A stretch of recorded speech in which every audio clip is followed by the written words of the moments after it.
let me specially acknowledge God's servant, the man of God, the prophet to the nations, Prophet Uebert of Zimbabwe. And I believe he has a ministry in the United Kingdom too. That man is a gift of God to the nations. I believe that he's a prophet to the nations. And the NDC is blessed to have somebody like him take keen interest in this year's election. So it means I watched a video of him saying he want to get in touch with John Dramani Mahama. Yeah. So this means you have get in touch with him. Oh, of course, I can tell you that contact has happened, and I know that he's praying for us. I know that he's praying for Ghana. He's very interested in Ghana because he says that Ghana is critical to the plan of God for these end times relative to Africa. And I believe that is why he might have taken this keen interest in Ghana. I don't have the privilege to disclose everything to you, but I can tell you that engagement has happened, and I know that he's praying for us, and it's a privilege to have a man of God of his pedigree and standing joining us in prayer for Ghana and ensuring that the choice of God and the purposes of God will be fulfilled. And so, Prophet Uebert Angel, good morning to you wherever you are. Good morning to your good self, your beautiful wife, the prophetess, baby Angel, and your beautiful family, the National Democratic Congress that I speak for as National Communications Officer. We are eternally grateful to you for what you are to the body of Christ and the keen interest you have taken in Ghana. And it is our prayer that you continue to pray for Ghana, and especially our Father, His Excellency John Dramani Mahama, that the purposes of God for his life will be fulfilled, and the intentions in his heart for Ghana to see transformation and development to come to pass. I was addressing the issue of Ghana. And God told me, if he doesn't call within how many days? How many? 10 days. He's not going to be president. Now, the best way to just make me a liar would have been to call me.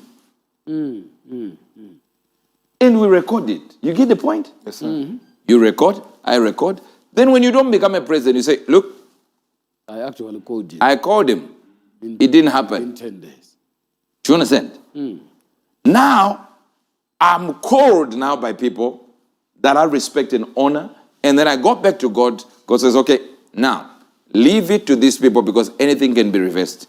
Leave it. See, that doesn't mean say anything and anything will be reversed.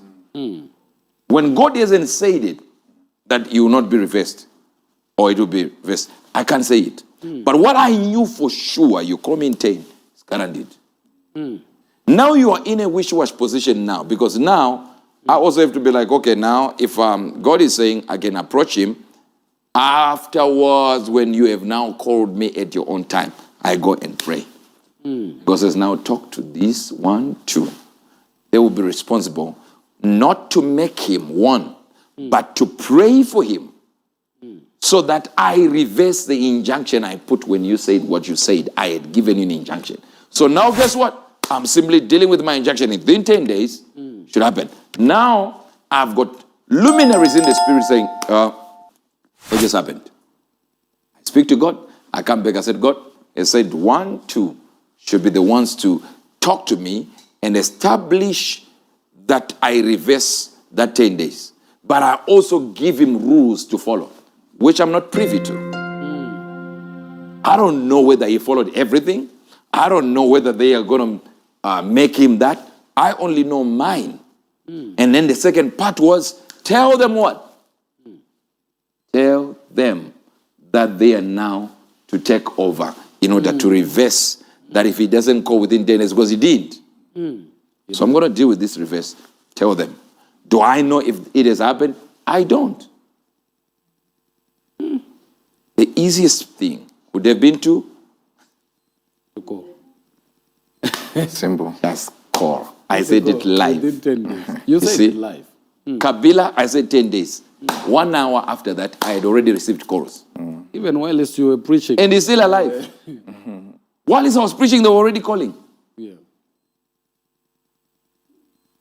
It's so funny because even for this one that you said call within 10 days, seems like the other side, they are aware. They are aware. They were calling themselves. They're the ones now calling. This one did not call. Please make us, do you know, something. we are following your God. Now, the disobedience is coming from the person who has been chosen. You know, And the obedience is coming from the person who is not chosen. who is not chosen. And they actually are aware that you were not called. Exactly. But also, I don't blame him. But me not blaming him doesn't mean say it changes the injunction. I don't blame him because pastors are fighting.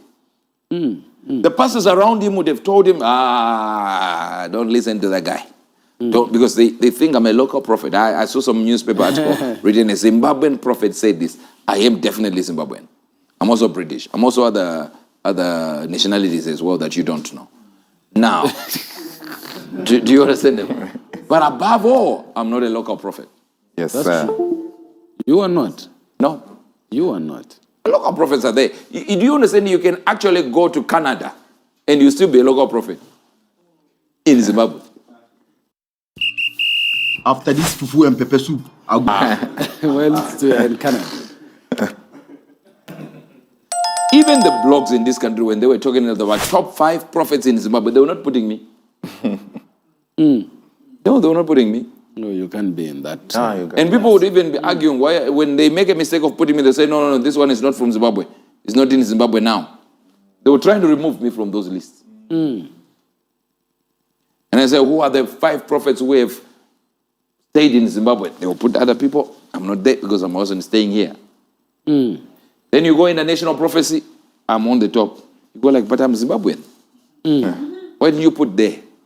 Now, the other thing now is, why is it that Elijah said 7,000 prophets, God told him 7,000 prophets are there.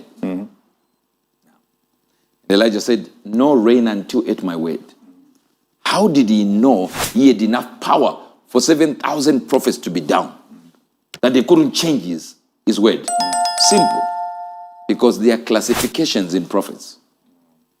If I prophesy today, right now, in this country, that God is raising new generation of evangelists, of this, at my word, I'm by no means saying any other prophet is null and void because I've spoken. Maybe, for example, everyone knows who my brother here is in Zimbabwe. For example, maybe me and my brother, we've already discussed it based on our spiritual capacity.